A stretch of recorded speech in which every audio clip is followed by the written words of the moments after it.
Hey guys, Chris Amos here with the Shelby GT350. I actually just drove this car a couple weeks ago around Road America, and we were able to snag a road test from Ford for a week, and I wanted to show you guys what it's like to drive on the street and kind of give you some of my first impressions on this car after having driven it on track, where it's absolutely fantastic. And I thought an appropriate place to begin would be in a parking structure.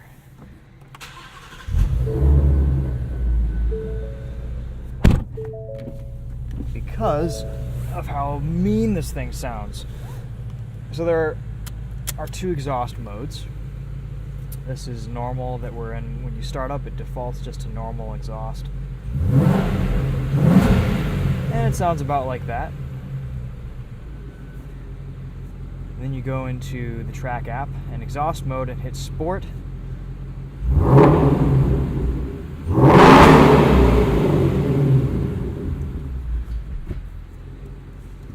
And things get really loud.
So this GT350 has the track pack, and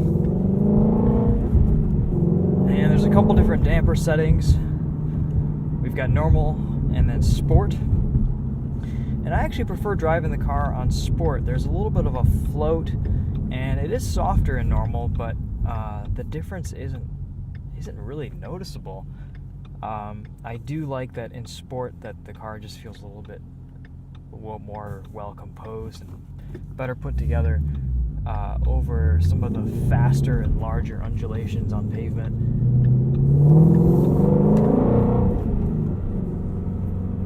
And I've also been putting steering feel on sport. Adds a little bit of weight to the steering. In normal and comfort, I feel like it's just a little bit too light, and it really suits this car's character just a little bit better.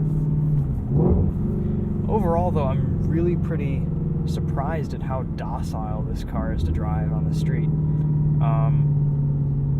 Shifting is really easy. The clutch is super light, and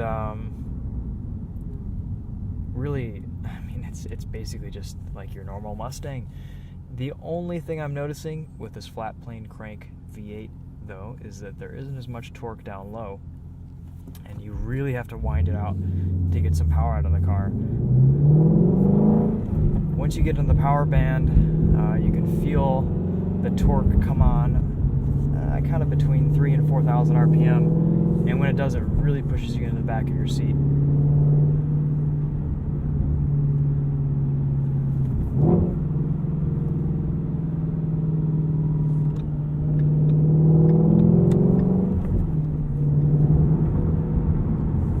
On Michigan roads, the suspension is really well damped. It rides quite well. Pretty much the same as any other Mustang would. I actually was just in a Mustang EcoBoost as a rental car out in California for the last couple weeks, I got used to driving that. And really, the difference that I'm feeling in suspension is this suspension is quite a bit better sorted around the corners. It's not as soft, but it's not harsh and it doesn't beat you up. The one thing I'm noticing is that the tires do tend to kind of track a little bit more in the road grooves, which is about what you'd expect from 295s up front and 305s in the rear. Overall, though, it's not that bad. You get used to it pretty quickly. What you don't get used to is shifting above 8,000 RPM.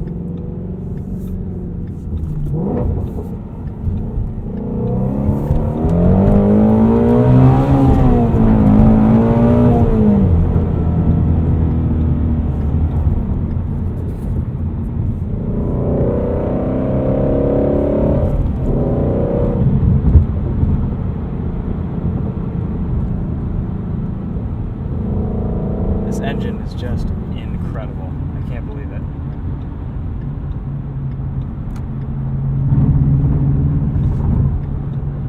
So on the highway, we're in 6th gear, 70 miles an hour, turning over about 2,100 RPM, 2,000 RPM. And if I put my foot to the floor, nothing happens. I mean, the car accelerates about as quickly as my Subaru BRZ would accelerate. Shift into 5th, 3,000 RPM. We've got a little bit of power, but not really a whole lot. It only starts to come on around 3,500 RPM or so.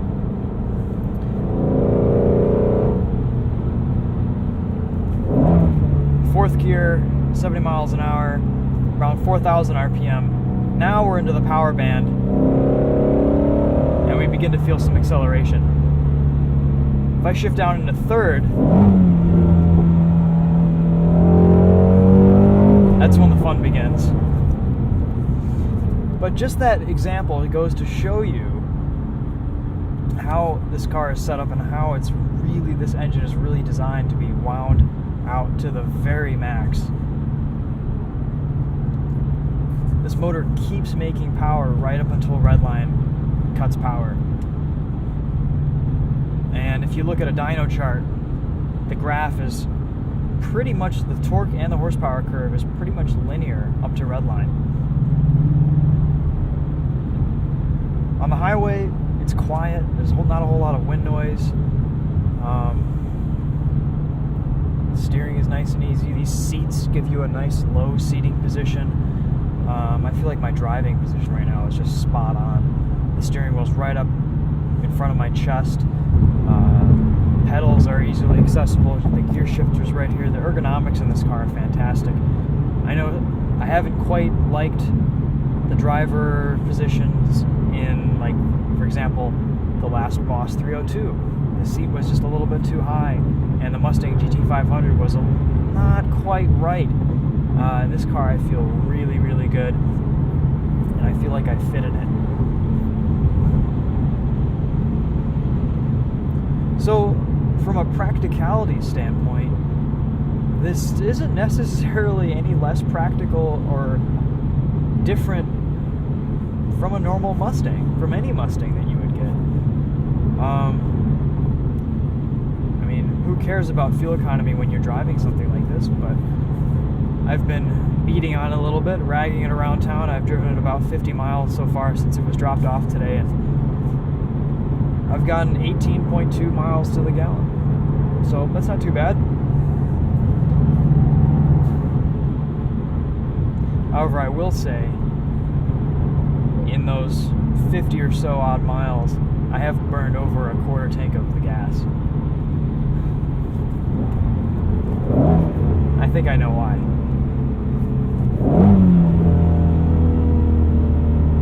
Crazy thing about this car is you can shift down into 2nd at 60 miles an hour.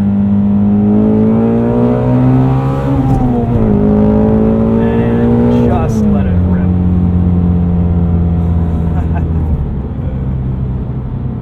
Oh, man.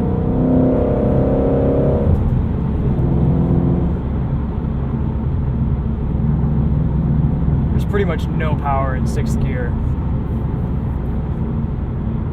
if you're going to want to do any passing on the highway, you're going to want to downshift. Nice Maserati.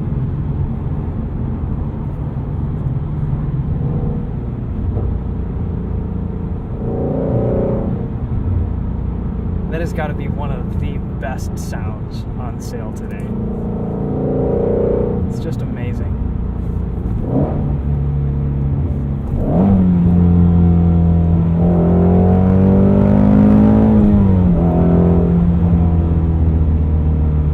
All right, let's talk about braking performance here. Just driving around town, the pedal is a little bit sensitive at first if you're not used to driving a Mustang, but you get used to it pretty quickly. It was pretty much the same story with the EcoBoost that I was driving around earlier.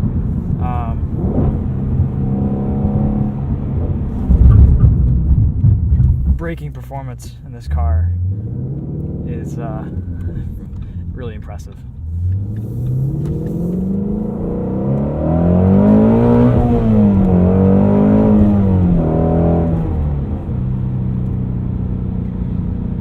I love this shifter too. I like everything about this car. I don't have any bad things to say about this. The shifter has a great weight to it. It's smooth. It's very, very confidence inspiring. You can just row through the gears without feeling like you're gonna miss something or you're gonna miss shift.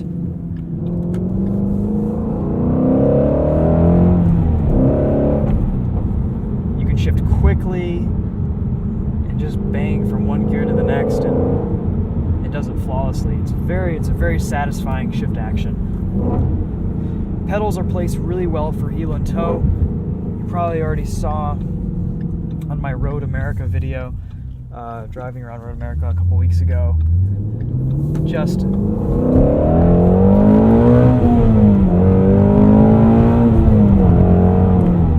how easy it was to downshift.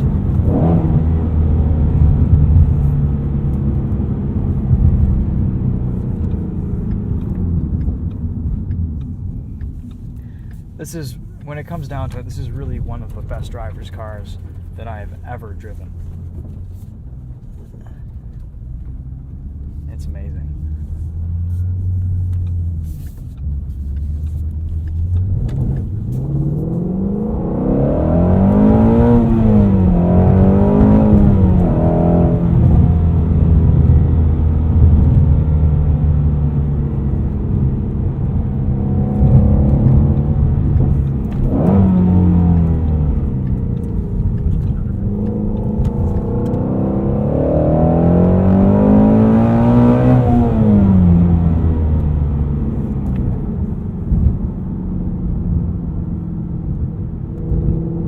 Good steering feel through those two turns. I could just feel the front tires breaking away just a little bit. Turn-in isn't as sharp in this car as it is in the GT350. However, it's not too bad. I think still with the 295s, it gives you just maybe a hint more of understeer, but it makes it predictable, and you're not going to be as twitchy as you would be with the GT350R, at least on the street.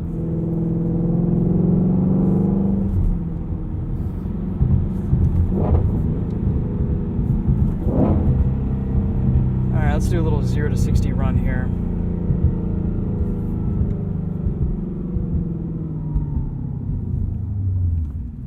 Shouldn't take too long.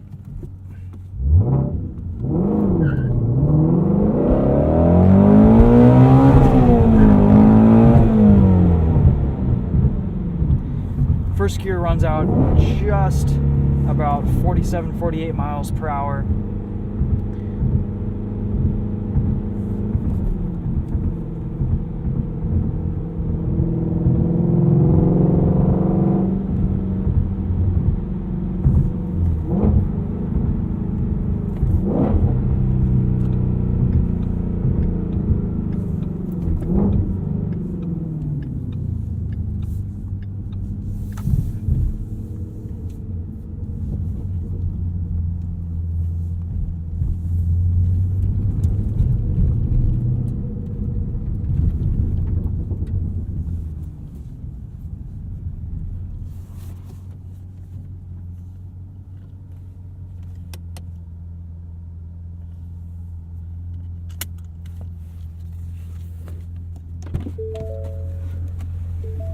take a look around, show you guys what it looks like from the outside.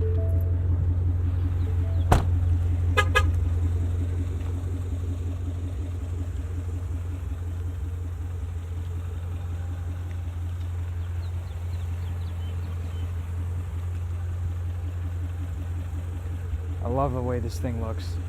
The wheels are gorgeous. The brakes fill them in really well. They're huge.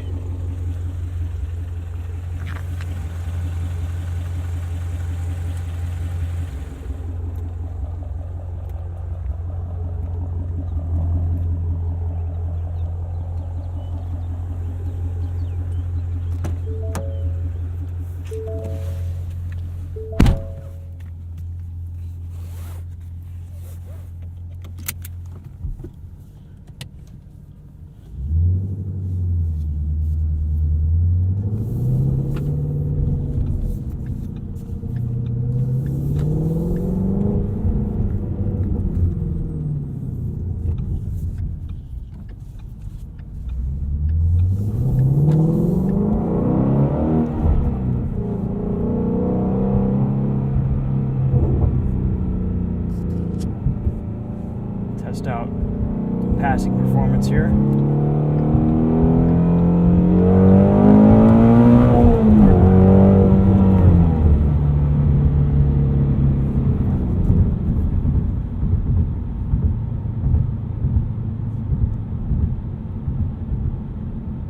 And then it just quiets down completely.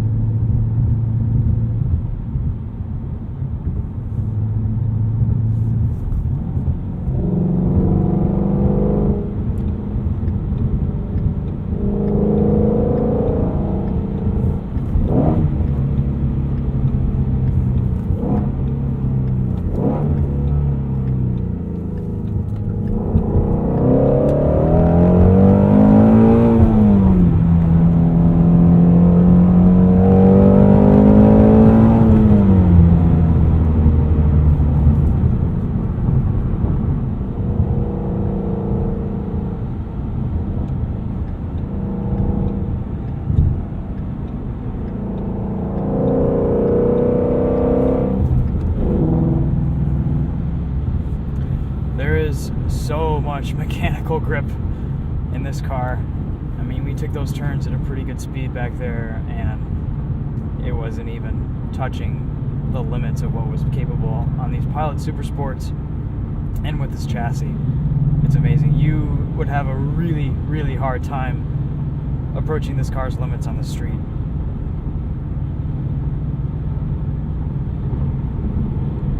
For 55 grand, which is what this car, around where this car stickers at, with the track package, I'm struggling to think of another car that offers as much performance and driving thrill. Like, it is, this is a heck of a machine. Alright guys, well that kind of wraps up our POV city drive, POV test drive of the 2016 Shelby GT350. We'll be posting some more videos on this car throughout the week. We'll be doing a POV night drive and some exterior video footage. But I kind of wanted to get this done early on and get some of my initial impressions driving this car on the street, and just to give you guys an idea of what it's like and share how awesome of a driving experience it is. We'll see you in the next video. Thanks for watching. Don't forget to check us out at windingroadracing.com and subscribe to the channel if you haven't already.